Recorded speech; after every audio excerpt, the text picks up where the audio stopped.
Can you tell us your name, age, education, and occupation? My name is John Gensburg.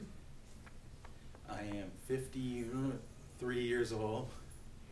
I am a professional salesperson. Your education? And I have a college education through, I have an AA from Santa Monica College, but I've also gone to San Diego State and University of Northridge, studying theater. Okay. Do you have any experience with Shakespeare? Yes, by reading it, having to read it in Shakespeare study classes in college, and then also by performing monologues in acting class and seeing plays at theaters. Do you remember how old you were when you were first introduced to Shakespeare? Probably around 21. You didn't read it in high school? I don't remember reading it in high school, no. Okay. I don't think they made us read it in high school. Mom did. I don't remember it. Okay. Why do you think Shakespeare's texts are still regarded as essential for performers and students? Because William Shakespeare, I guess, is the benchmark, rightly or wrongly, I don't know, but the benchmark for performers, because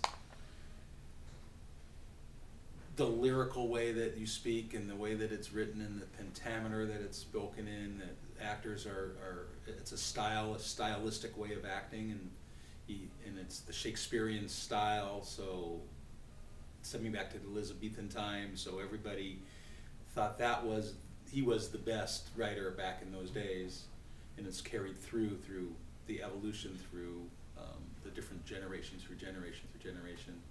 And anybody that was a famous actor back then, like Laurence Olivier or something like that, all came out of that Shakespearean acting style.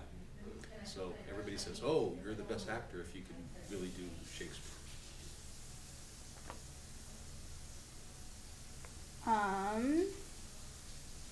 Why do you think Shakespeare has such cultural capital? Well, part of what I said is because it's been handed down through all the generations, so every new generation thinks they're just refiguring out Shakespeare. Everybody thinks, oh, one sees it and then they have a different point of view. So each generation as they go through starts adding their own cultural bend on it, or whatever, you know how it is, how Romeo and Juliet's been done so many different times. I mean, in so many different genres, and so many different, even in music and movies and television and everything recently. But also when it came from the Elizabethan, then it went into the beginning of the American theater movement, and people would do Shakespeare and all that. They would change the styles a little bit. So every time it does that, the value of it gets put more and more from generation to generation. Okay. Has Shakespeare changed the way you look at the world? Not the way I look at the world, not really. No. Do you think race should be discussed in an educational setting? Depends on what age. What age do you think it's appropriate? You're talking about elementary school or preschool, or are you talking about college? Well, what age do you think it would become appropriate? Junior high. Junior high? Why until junior high? Because at junior high is when most people start developing they can see the differences in people more. You know, when you're a little kid and you're playing on the playing ground and you're all hanging out and doing stuff, everybody's got like the same. It doesn't matter if they're black or white or whatever, you're all in the same area playing with each other. But when you get into junior high, people start seeing those social differences, and they start kind of seeing that. So I think it would be good to talk about that more, so people don't look at like somebody just because they're different from them, that they're lower or higher than them. Have you heard of non-traditional casting? Yes. Do you know the types? Well, when you're going to cast somebody that's typically always like a white actor would play something, then you might have a black actor play it. So colorblind. casting is the one you're most familiar with. Yeah, then I mean men playing women and women playing men. You know. Have you heard of where they cast a certain race of person for it to give a new meaning to the play? Where they distinctly cash in on the race of the person to make it mean something more? Only if the person was a famous actor already, so they would have star power. Something like that. Okay, well that is a form of non-traditional casting where directors employ using a certain type of actor to give the character a new sort of meaning. Okay. What do you think of colorblind casting? If the person's a good actor and they fit the role and they can do the role correctly and get across the message that the author intended for the play to be in and for the I don't think there's anything wrong in it.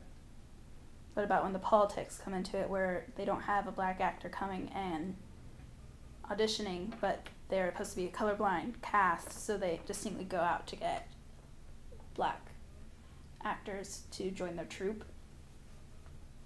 Do you think there's something intrinsically wrong with that? I mean, just because they say they want a black guy? Yeah. Yeah, I mean, if there's somebody auditioning that's just as good for the role, black, Asian, white, it doesn't matter. If they fit the role and they can do it, they should be able to do it, but not to just, I mean, if you got somebody, let's say, that's an Asian guy, and he's a really good actor, and you got getting the point across, but they don't cast him because they want a black actor only in that part, and then they go off and go find somebody by some agent to find him or something. I don't think that's right. So do you think colorblind casting is really colorblind?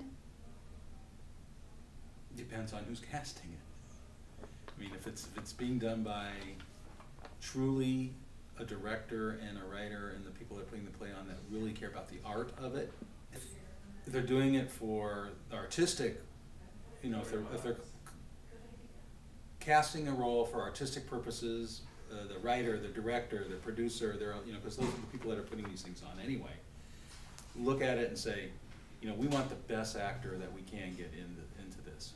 I don't worry what they look like or what they sound like or whatever, as long as they fit the role, they can get the role across and be powerful enough in that part that it's going to get our message across. Then if they say, well, I don't want to do that because I just want to get, all I worry about is just getting the top actor in town in this thing. And he doesn't even fit the part, but he's a name. That's not really the best way to do it, but obviously economics and money comes into play, especially because it's, you know, it's Hollywood or it's show business. So.